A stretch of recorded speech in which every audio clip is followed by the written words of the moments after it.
कहानी की शुरुआत हमें ड्यूक एंड डचेस को दिखाते हुए होती है, जो कि चर्च के सामने प्रे करने आए हुए होते हैं। तभी हमें बताया जाता है यहाँ कोई धर्मगुरु नहीं है और मेहमान भी ना के बराबर ही है। तभी नाइट्स बात कर रहे होते हैं, मुझे विश्वास नहीं हो रहा कि यह स्पार्टन की शादी है। तभी दूसरा नाइट्स कहता है, हम इससे बेहतर कुछ नहीं कर सकते क्योंकि बशर हमारे भगवान में विश्वास नहीं करते हैं। हमें बताया जाता है क्लाउड लियोनार्ड का राइट हैंड तो कह रहा होता है, लेकिन महामहिम को एक बर्बर से विवाह क्यों करना चाहिए। तभी हमें दूसरा नाइट बैरन लियोनार्ड का राइट हैंड को दिखाया जाता है, सावधान रहो क्लाउड, महाराज ने इस शादी का आदेश दिया है, याद है ना। तभी नाइट्स कहते हैं, जी हाँ, सम्राट का आदेश। यदि बशर के साथ अलायंस करने के लिए यह महत्वपूर्ण मैरिज सेरेमनी है तो महाराज को ही इसमें शामिल होना चाहिए। तभी दूसरा नाइट कहता है, महामहिम ने विवाह करने से स्पष्ट रूप से इनकार कर दिया। तभी ड्यूक को दिखाते हैं और कह रहे होते हैं, यह केवल इस बात को साबित करते हैं कि महामहिम युवराज के समान ही एक महान व्यक्ति है। भी हमें नाइट्स की बातें बताई जाती है, जो कह रहे होते हैं, अब जबकि हमने अपने पुराने शत्रु बशर के साथ अलायंस कर लिया है, जो अभिजात वर्ग महामहिम के पक्ष में नहीं है, वे शांत हो जाएंगे। भी हमें नाइट्स को बताते हैं, इतने समय तक हमने बशर से होने वाली लूटपाट को रोकने की कोशिश की, लेकिन घुड़सवारी और तीरंदाजी में उनकी असाधारण कुशलता के कारण हम उन्हें वश में नहीं कर सके, और प्रकृति की शक्ति।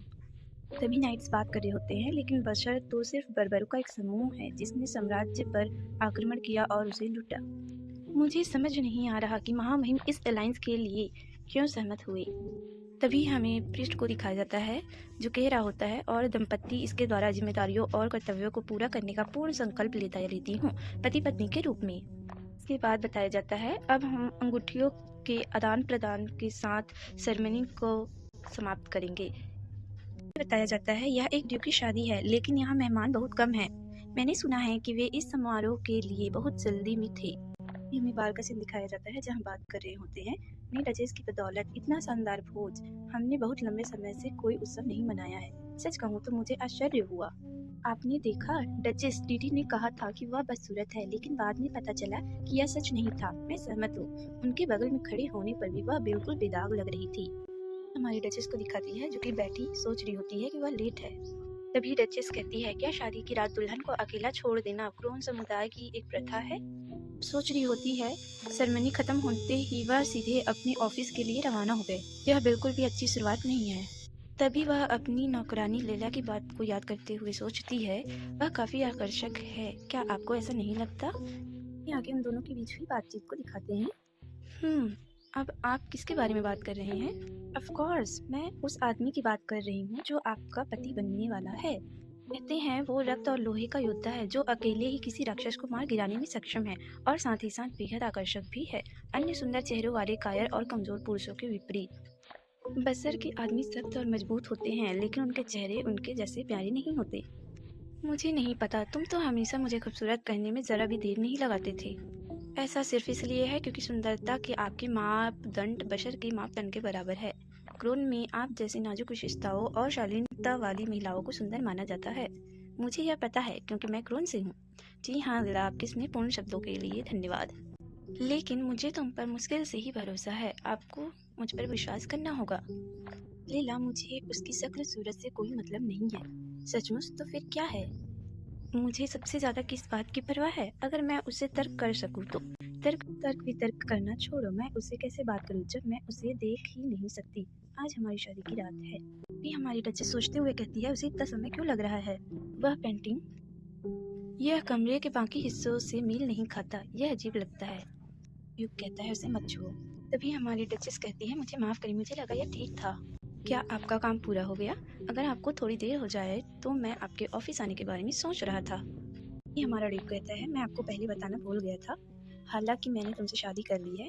मेरा आपके साथ बेड शेयर करने का कोई इरादा नहीं है। हम दोनों जानते हैं कि हम में से कोई भी इस व्यवस्था को नहीं चाहते थे। क्या विवाहित जोड़ी के रूप में हमारे लिए अपने दायित्व को पूरा करना आवश्यक है। आप यहाँ जो चाहे कर सकते हैं, मुझे कोई आपत्ति नहीं होगी, जब तक आप इस बार्डन की डचेस के रूप में अपने पद की गरिमा बनाए रखती हैं। ये डचेस कहती है, क्या कोई कैसे कह सकता है, इतना घृणित कैसे हो सकता है, जैसे कि मैं उसके साथ बेड शेयर करना चाहती हूँ। इसके अलावा अपनी बात कहने के तुरंत बाद ही वह चला गया। मैं उसे जरूर बताऊंगी कि इस शादी में जबरदस्ती ढकेले जाने से वही दुखी और परेशान है। उसकी हिम्मत कैसे हुई मुझे अपनी बराबर समझने की, मुझे किसी प्रेम पीड़िता कहानी का शिकार मानकर। भी डचेस कहती है, फिर ठीक है, मुझे आपको दिखाना पड़ेगा कि आपने किस तरह की महिला से शादी की है। लैला कहती है, आपके बाल थोड़े रुखे लग रहे हैं, क्या आपको कल रात नींद आई? मैं ठीक हूँ लैला, लेकिन मेरी ड्रेस कब आएगी? मैं बसर से लेकर नाश्ते तक अपने वस्त्र नहीं पहन सकती। महारानी, आपको चिंता करने की कोई आवश्यकता नहीं है, यहाँ की नौकरानी इसे शीघ्र ले आएंगी। तभी मेड कहती है, क्या मैं अंदर आ सकती हूँ महोदया? तभी लैला कहती है, यह वही होगी। तभी हमें लैला की चिल्लाने की आवाज़ आती है। इसका अर्थ क्या है? क्या आप उम्मीद करते हैं कि महारानी इस फटे हाल कपड़े को पहनेंगी? यह अस्वीकार्य है, वह इसे नहीं पहन सकती। इस बार उसके लिए दूसरी ड्रेस लाओ। तभी मेड कहती है, मुझे माफ़ करें, हमने कोई तैयारी नहीं की थी क्योंकि आप समय से पहले ही आ गए। क्या? तभी लैला कहती है, ये तो सरासर बेतुका है, क्या आप कह रहे हैं कि ये सब महारानी की गलती है?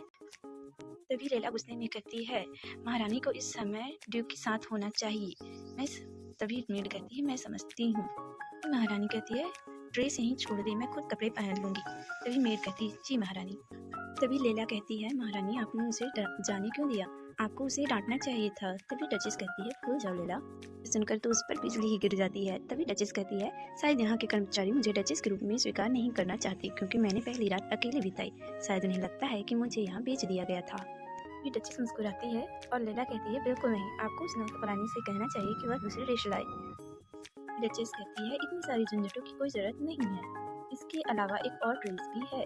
भी हमारे ड्यूक को दिखाया जाता है जो कहता है, नाश्ते का समय हो गया है, डचेस कहाँ है? तभी सर्वेंट कहता है, ऐसा लगता है कि महारानी को तैयार होने में काफी समय लग रहा है। फिर डचेस आते हुए कहती है, मुझे खेद है कि मुझे थोड़ी देर हो गई। भी डचेस कहती हैं, आपने अपनी पत्नी के बिना तो शुरुआत नहीं की होगी ना?